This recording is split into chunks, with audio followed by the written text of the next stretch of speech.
students, I am Aradhana Singhal from Divyansh English classes, and today we will study about the poem Fire and Ice composed by Robert Frost.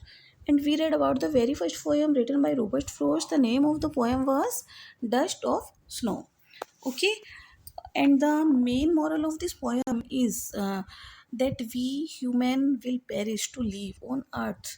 Okay जो हम इंसान होते हैं वो जीवन जिनका अर्थ भी हुआ है उनको पेरिस भी होना है, पेरिस यानी उनका एंड भी होना है।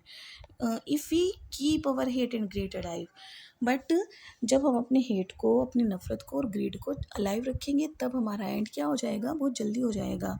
This two illness will have been among our minds. Okay क्योंकि ये जो दो बीमारियां होती हैं ये भी एक तरीके की बीमारी होती है ना, ग्रेड और हेट जो होते हैं वे भी एक तरीके की बीमारी होती हैं।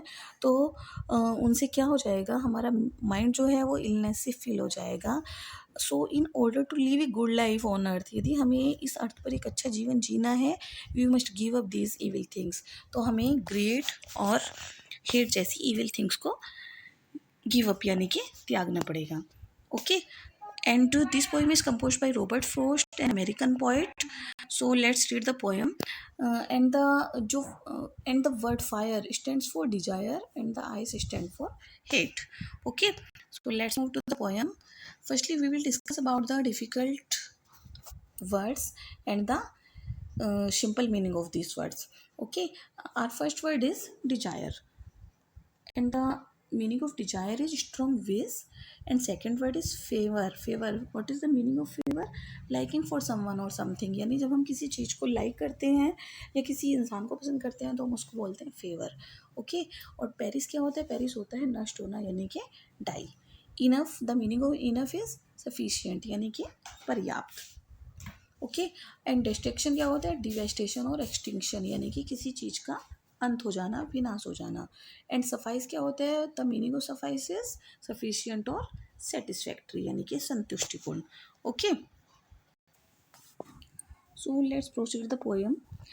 सम say the world will end fire, some say end ice. What the poet means to say that the world will end with fire and some say in ice. Firstly, we will discuss about the meaning. Here the poets doesn't mean to say about natural disasters, but about the human feelings. The word desire stands for fire, and the word jealousy or hate stands for ice. Okay. In this poem, the poet discusses about two ideas about the end of the world.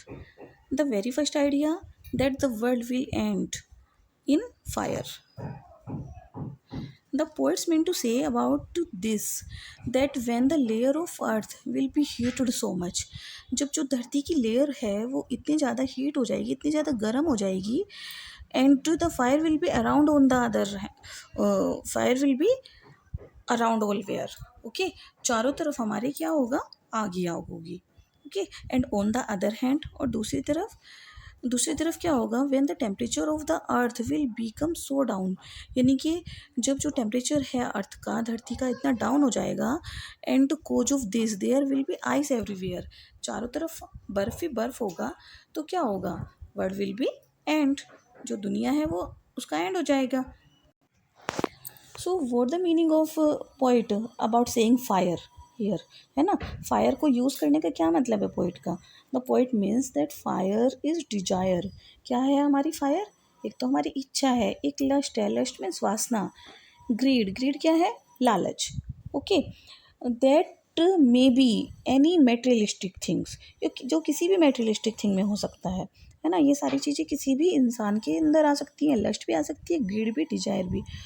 And when you will try to satisfy these emotions, जब आप इन emotions को satisfy करने की कोशिश करते हो, मोर they grow, तो वे बढ़ती चली जाती हैं। दे स्प्रेड लाइक फायर, वे क्या होती हैं, वे आग की तरह फैलती जाती हैं।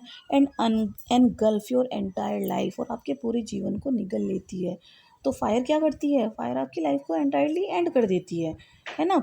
तो इट मीन्स क्या हुआ, पोइट का कहने का मतलब कि जो संसार का अंत आग से होगा, तो आग से कैसे होगा, आग क्या है हमारी लाइफ की, हमारी लाइफ की आग जो है वो है हमारी डिजायर, लस्ट, ग्रीड, है ना?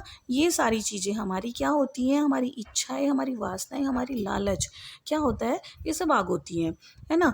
और जो ये आग होती है अगर ये ग्रो होती चली जाती है, इस टाइप की आग, हमारी इच्छाएँ बढ़ती हैं, हमारी वासना की इच्छा बढ़ती है और हमारा लालच बढ़ता जाता है, तो come to an end our life have to, है ना? हमारे जीवन का अंत होना ही है।